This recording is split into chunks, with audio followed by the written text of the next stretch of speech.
이것은 스승의 목소리이다. 외침과 어루만짐이다. 이 목소리가 회개하기를 원치 않는 사람들에게 말할 때에는 외침이 되고, 비록 불완전하더라도 하느님과 그분의 말씀을 찾아내려는 착한 뜻을, 하느님과 그분의 말씀을 찾아낸 다음에는 자기를 거룩하게 하려는 착한 뜻을 가진 사람들에게 말할 때에는 어루만짐이 된다. 이 사람들에게는 말씀이 친구의 어루만짐이 되고 예수의 축복이 된다. 87. 헤브론에 대한 작별 인사 396 1946년 3월 7일 여기 헤브론은 숲과 풀밭이 가득한 산맥 한가운데에 있다. 예수께서 마을로 들어가시자 그분을 가장 먼저 본 사람들이 호산나를 외치며 인사드리고 몇 명은 온 마을 전체에 이 소식을 알리려고 달려간다. 회당장과 작년에 기적적으로 치유를 받은 사람들, 그리고 마을 유지들 모두가 그분에게로 달려온다. 모든 사람이 주님을 자기 집에 모시기를 원한다. 그러나 예수께서는 그들 모두에게 감사 인사를 하시며 말씀하신다. 나는 여러분에게 말할 시간만큼만 머물러 있을 예정입니다. 그러니 초라하지만 거룩한 세리자의 집으로 갑시다. 그래서 내가 그 집에도 경의를 표할 수 있도록이요. 여러분은 그것을 모르시지만 이곳은 기적들의 땅입니다. 오, 선생님, 저희도 압니다. 저희 가운데 병이 고쳐진 사람들이 있습니다. 여러 사람들이 말한다. 작년보다 훨씬 오래 전부터 이곳은 기적의 땅이었습니다. 최초의 기적은 33년 전에 주님의 은총이 말라붙은 태를 다시 살아나게 하여 내 선구자라는 달콤한 열매가 열리는 나무가 되게 했을 때 일어났습니다. 그와 내가 깊은 태 안에서 익어가는 두 열매였을 때, 내가 신비 행위로 그를 미리 거룩하게 했을 때가 32년 전이었습니다. 그 다음에 내가 요한의 아버지의 혀를 풀어주었을 때 이곳은 다시 한번 기적의 땅이 되었습니다. 그러나 아직 태어나지 않았던 강생하신 말씀에 감추어진 활동들에 여러분이 알지 못하는 2년 전의 큰 기적이 덧붙여져야 합니다. 여러분은 이 집에서 살고 있었던 여자를 기억하시나요? 누구요? 아글라의 말씀이십니까? 여러 사람이 묻는다. 예, 나는 그녀를 다시 살렸습니다. 그녀의 태가 아니라 이교와 죄로 말라붙은 그녀의 영혼을요. 나는 그녀의 착한 뜻에 도움을 받아 그녀를 족수에서 풀어 정의의 열매를 많이 맺는 사람으로 만들었습니다. 그래서 나는 본보기로 여러분에게 그녀를 제시합니다. 화내지 마시오. 내가 진실로 여러분에게 말하는데 이 여자는 본받아야 할 모범으로 여겨져야 합니다. 왜냐하면 하느님의 원천에 도달하기 위해서 이 이교도인 죄인만큼 멀리 나아간 이스라엘 사람들은 극소수에 불과하기 때문입니다.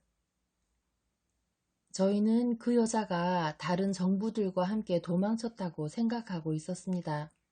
어떤 사람들은 그 여자가 개과천선했다고 말하기도 하고, 그건 그 여자가 변덕을 부린 거라고 말하는 사람들도 있었고, 그 여자가 어떤 죄를 지으려고 선생님께로 갔다고 말하는 사람들도 있었습니다. 회당장이 설명한다. 그 여자는 분명히 나에게 왔었습니다만 구속을 받기 위해서 왔었습니다. 아이고, 그럼 저희가 성급하게 판단한 죄를 지었습니다. 그래서 내가 판단하지 말라고 말하는 것입니다. 지금 그 여자는 어디 있습니까? 하느님만이 아십니다. 그 여자는 분명히 엄격한 속죄를 하고 있을 것입니다. 그녀를 돕기 위하여 기도하시오.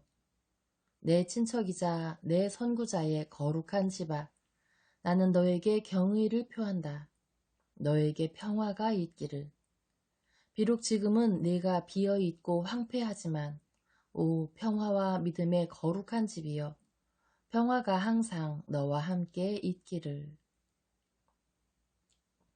예수께서는 황폐해진 정원에게 강복하시며 안으로 들어가 한때는 퍼골라들이었거나 정돈된 월계수와 회양목 지지대가 있었던 곳을 따라 걸으시는데, 그곳이 지금은 칭칭 감고 도는 담쟁이와 참 의아리와 맺고 줄기들로 짓눌리고 헝클어진 식물들의 군락일 뿐이다.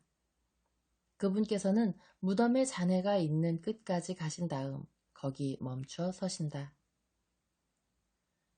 사람들은 그분의 주위에 말없이 차분하게 서 있다. 하느님의 자녀들인 헤브론의 주민 여러분, 들으시오. 나는 여러분을 여러분의 신앙 안에서 확인해주고 굳세게 해주기 위하여 이곳으로 왔습니다. 그래서 여러분이 죄 가운데 여기에서 살았던 여자에 대해서 그렇게 했던 것처럼 여러분이 구세주를 판단함에 있어 어지러워지고 분열되지 않을 수 있게 해주려는 것입니다. 나는 여러분에게 내 말을 노자로 주어 암흑의 시간에 그것이 여러분 안에서 빛나게 하고 사탄이 여러분으로 하여금 하늘로 가는 길을 잃게 만들지 못하도록 하기 위하여 왔습니다. 머지않아 여러분의 마음이 탄식하면서 시인 예언자 아삽의 시편의 말을 읊조릴 때가 올 것입니다. 여러분은 말할 것입니다. 오 하느님, 당신께서는 어찌하여 저희를 영원히 버리셨나이까? 당신께서는 어찌하여 당신이 돌보셨던 작은 양떼에게 분노하고 계시나이까? 그때 여러분은 이미 성취된 구속을 보호받을 권리로 높이 쳐들고 이 백성은 당신이 구속하신 백성입니다 하고 부르짖으며 원수들로부터 보호를 간청할 수 있을 것입니다. 그때는 그 원수들이 하느님께서 하늘에 계시는 것과 마찬가지로 그분께서 계시는 참다운 성소, 즉 주님의 그리스도 안에서 모든 종류의 악을 저지른 다음일 것입니다. 그들은 거룩한 자를 쓰러뜨린 다음에 그의 벽, 즉 그의 신자들을 무너뜨리려고 애쓸 것입니다. 네부카드네자르와 안티오코스와 모든 미래의 박해자들보다 더 악한 하느님의 진정한 모독자들과 박해자들인 그들은 회개를 원치 않고 믿음과 사랑과 정의를 가지기를 원치 않고 밀가루 반죽 속의 누룩처럼 부풀어 하느님의 원수들의 성체가 된 성소에서 넘쳐 흐르는 그들의 한없는 교만으로 나를 쓰러뜨리려고 이미 그들의 손들을 쳐들고 있습니다. 자녀들이여 들으시오. 그들이 나를 사랑한다는 이유로 여러분을 박해할 때 내가 여러분보다 먼저 박해받았다는 것을 생각하고 여러분의 마음을 굳세게 하시오. 그들은 이미 목구멍 속에 승리의 고함 소리들을 간직하고 승리의 시간에 흔들 깃발을 준비하고 있으며 각 깃발 위에는 나에 대한 거짓말이 있을 것입니다. 그리하여 나는 패배자이며 악을 행하는 자이며 저주받은 자처럼 보일 것입니다. 여러분은 고개를 가로젓고 있습니까? 여러분은 내 말을 믿지 않습니까? 여러분의 사랑이 여러분이 믿는 것을 막고 있습니다. 사랑은 위대한 것이고 큰 힘이지만 큰 위험이기도 합니다. 예, 위험입니다. 어둠의 시간이 실제로 왔을 때의 충격은 아직 완전히 자리 잡지 못한 마음에는 사랑이 눈멀게 하는 초자연적인 방식으로 맹렬할 것입니다. 여러분은 왕이자 능력 있는 자인 내가 아무것도 아닌 자들의 손에 맡겨질 수 있다는 것을 믿지 못합니다. 특히 나중에는 여러분은 믿을 수 없을 것이고 의심이 생길 것입니다. 그가 정말 그분이었는가 하고, 만약 그분께서 오실 분이었다면 그분께서는 어떻게 패배하실 수 있었을까 하고요. 그 시간을 위하여 여러분의 마음을 굳세게 하시오.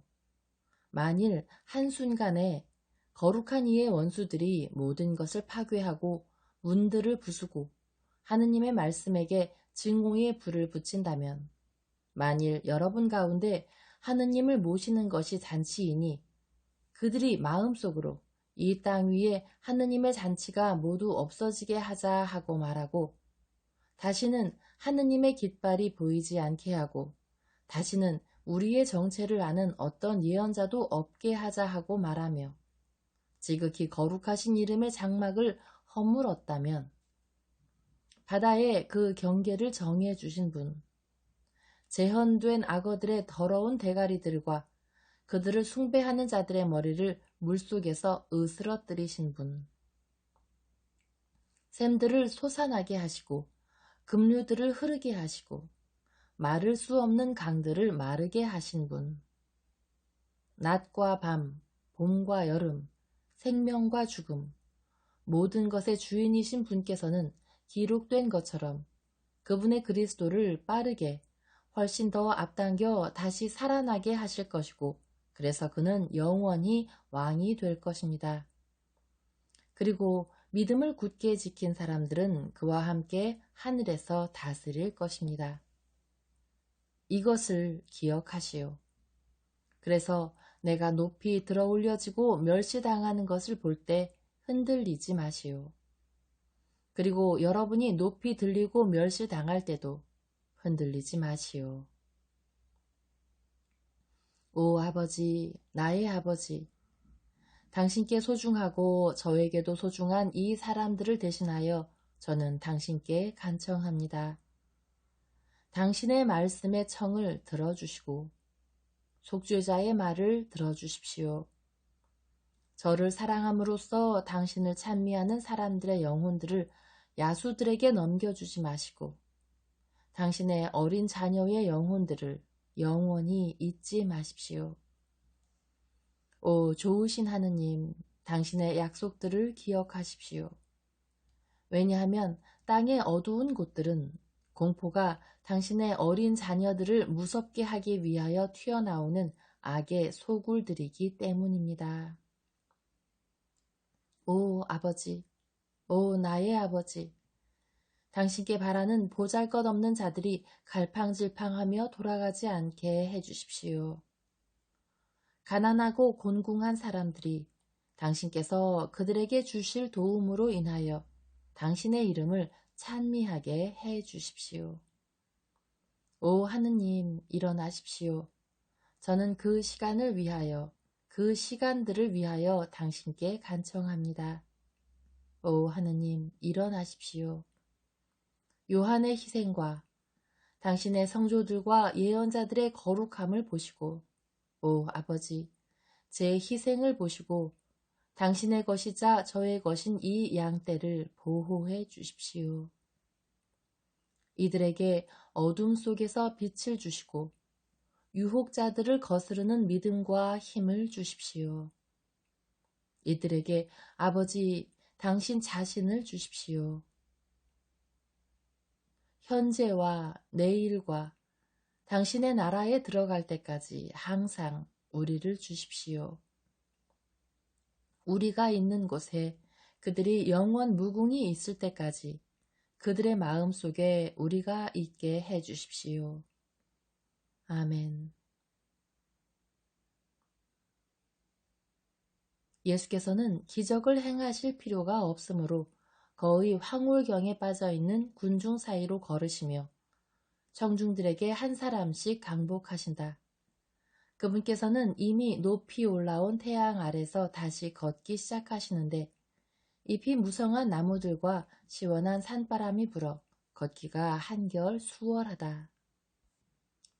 그분의 뒤에서는 사도들이 무리를 이룬 채 말을 하고 있다. 그들은 서로 열정적으로 말하고 있다. 참으로 놀라운 말씀이었어. 이 말씀은 사람을 떨리게 만들어. 바르톨로메오가 말한다. 그렇지만 얼마나 슬픈 말씀이야. 눈물을 흘리지 않을 수 없게 하는 말씀이야. 안드레아가 한숨을 내쉬며 말한다. 그거 그분의 작별 인사야. 내 말이 맞아. 그분께서는 정말로 그분의 옥좌를 향하여 가고 계시는 거야. 가리옷의 유다가 외친다. 옥좌? 아이고, 나는 그분께서는 영광보다는 박해를 말씀하신다고 생각하는데. 베드로가 말한다. 천만에 박해들의 때는 지나갔어. 아, 행복하다. 가리옷 사람이 외친다. 자네는 좋은가 봐. 나는 2년 전, 우리가 아직 알려지기 전으로 돌아갔으면 좋겠어. 아니면 맑은 내에서 있었던 시절로. 나는 다가올 날들을 생각하면서 떨고 있어. 요한이 말한다. 자네가 심약해서 그래. 하지만 나는 이미 미래를 내다보고 있다고. 근사한 행렬들의, 기수들의, 땅에 엎드린 백성들의, 다른 나라들의 충성 맹세까지. 진짜 지금이 그때야. 낙타들이 진짜로 미디안에서 올 거고 사람들이 사방에서 올 거라고.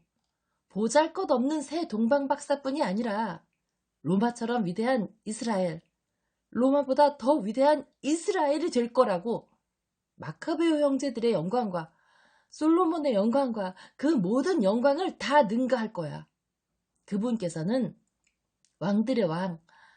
그리고 우리 선생님의 벗들은 지극히 높으신 하느님이 그 시간을 위해서 누가 나에게 힘을 줄까? 우리 아버지가 살아계셨다면 참 좋았을 걸. 유다는 의기양양하다. 그가 자기가 살 미래를 꿈꿀 때 그의 얼굴은 환하게 빛난다. 예수께서는 멀리 앞서 가신다. 그러나 그분께서는 걸음을 멈추시고 유다의 말마따나 미래의 왕이신 분께서 목이 말라 두 손을 모아 실개천에서 물을 떠서 드신다. 마치 새나 풀을 뜯는 어린 양 같다. 그러고 나서 그분께서는 뒤돌아서서 말씀하신다. 여기 야생 과일들이 있구나. 이것들을 따먹어 시장길을 좀 달래보자. 선생님, 시장하십니까? 열성당원이 묻는다. 그래, 배가 고프구나. 예수께서 겸손하게 대답하신다. 놀랄 일도 아니지요. 어제 저녁에 선생님께서는 모든 것을 그 불행한 사람에게 다 주셨으니까요. 베드로가 외친다. 그런데 선생님께서는 왜 헤브론에서 머무르지 않으셨습니까? 필립보가 묻는다. 하느님께서 나를 다른 곳에서 부르시기 때문이야. 너희는 알지 못한다. 사도들은 어깨를 으쓱하고는 산빛 아래 흩어져 있는 야생식물들의 시큼한 열매들을 따기 시작한다. 그것들은 산사과 같이 보인다. 왕들의 왕께서 그분의 동료들과 함께 그것들을 드신다. 사도들은 아직 덜 익은 야생의 열매가 시기 때문에 얼굴을 찡그리는데 예수께서는 생각에 골몰하신 채 그것들을 잡수시며 미소 지으신다. 저는 선생님 때문에 아주 화가 날 지경입니다. 베드로가 큰 소리로 말한다. 왜? 왜냐하면 선생님께서도 편하실 수도 있었고 헤브론 사람들도 기쁠 수 있었는데 선생님께서는 황산을 뿌린 풀보다도 더 쓰고 계신 이 독약으로 선생님의 위와 치아를 상하게 하고 계시니까요. 지금 나는 나를 사랑하는 너희와 함께 있다. 내가 들어올려지고 굶주리고 목마를 때 나는 이 시간과 이 음식, 지금 나와 함께 있는 너희의 소망을 그리워하며 생각할 것이다. 그때 너희는 에이, 하지만 그때 선생님께서는 목마르지도 시장하지도 않으실 겁니다. 왕은 모든 것을 다 가지고 있습니다. 그리고 저희는 선생님께 훨씬 더 가까이 있을 거예요. 가리오 사람이 말한다. 그건 네가 하는 말이다. 선생님께서는 그런 일이 일어나지 않을 거라고 생각하십니까? 바르톨로메오가 묻는다. 그런 일은 일어나지 않을 것이다, 바르톨로메오야. 내가 너를 무화과 나무 아래에서 보았을 때 그 열매들이 어찌나 설익었는지 누구라도 그것을 따먹으면 그의 혀와 목구멍이 쓰라렸을 것이다. 그러나 내가 높이 들리는 것이 나에게 어떤 것일지에 비하면 무화과 나무와 이 나무들의 설익은 열매들은 꿀송이보다 더 달 것이다. 가자. 그분께서는 묵상하시며 모든 사람의 선두에 서서 출발하신다. 그분의 뒤에서 12 사도들이 속삭인다.